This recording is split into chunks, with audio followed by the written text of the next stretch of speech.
Good morning, dear children. Today in biology we are going to start with the new topic of chapter number 15, improvement in food resources. The topic is animal husbandry. Animal husbandry is the scientific management of domestic animals in an efficient manner to obtain food and other useful products from them. In short, it means we are using animals in order to get food from them. Not only food but even other useful products from animals. It includes various aspects such as feeding, breeding and disease control. Feeding means to give them food. Breeding means to make or to produce more of the animals or offsprings of animals, and disease control. Animal based farming includes cattle, goat, sheep, poultry and fish farming. Now we'll go one by one with these topics. Now, why do we need for improvement in the livestock production? Livestock production means rearing of animals. Now, since long time people have been keeping animals for their use, and they are using the animals for getting food, for getting other useful products, and even today it has increased day by day. Now with the increase in population and increase in living of standard or standard of living, the demand for milk, eggs and meat has also increased.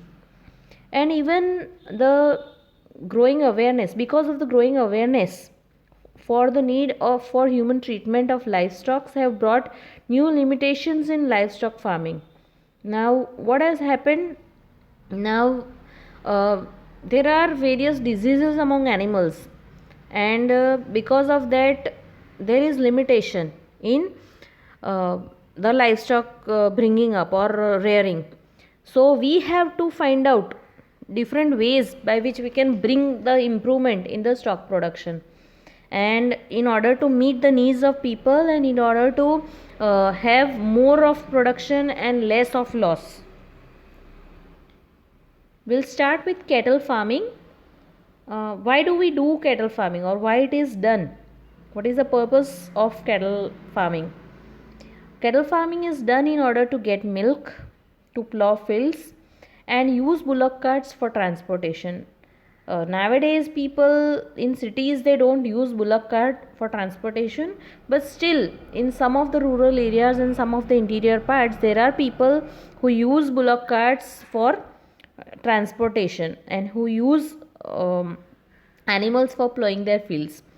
In most of the urban areas still there are people who use tractors and more useful equipments for their farming, but still in villages it is in practice that people use animals.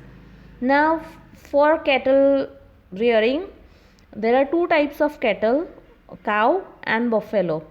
So for cow the scientific name is Bos indicus, and for buffalo it is Bos bubalis. Now when we talk about milch animals, what are milch animals? Those which are milk yielding animals, so from whom we can get the milk, and they are domestic animals that yield milk, and they are kept and are suitable for milk production. And this includes milk producing animals, especially the female cattle. Some milk producing animals that are present in India are cows, buffaloes, goats and camels. So these are the animals which are reared for getting milk. There are other type of animals known as the draught animals. Now these animals which do not produce milk and they are used for agricultural work. Horse, bulls, bullocks, donkeys. So these are the animals that are used for other purposes. Now in order to get milk, for these animals there is a lactation period. Now what is the lactation period? It is a period of milk production after the birth of a calf. So the female cattle, they give milk after birth of calf, and the time duration for which she gives milk is called the lactation period.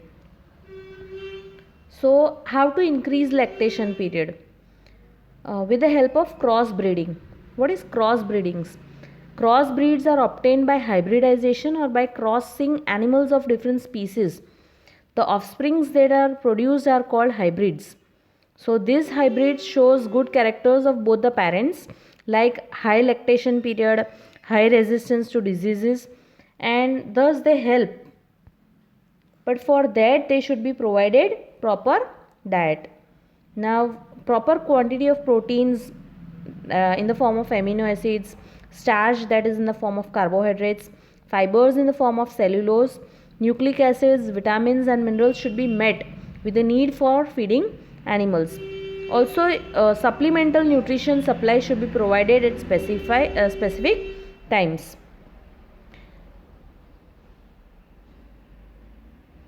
Okay, now we'll talk about other thing in the next video.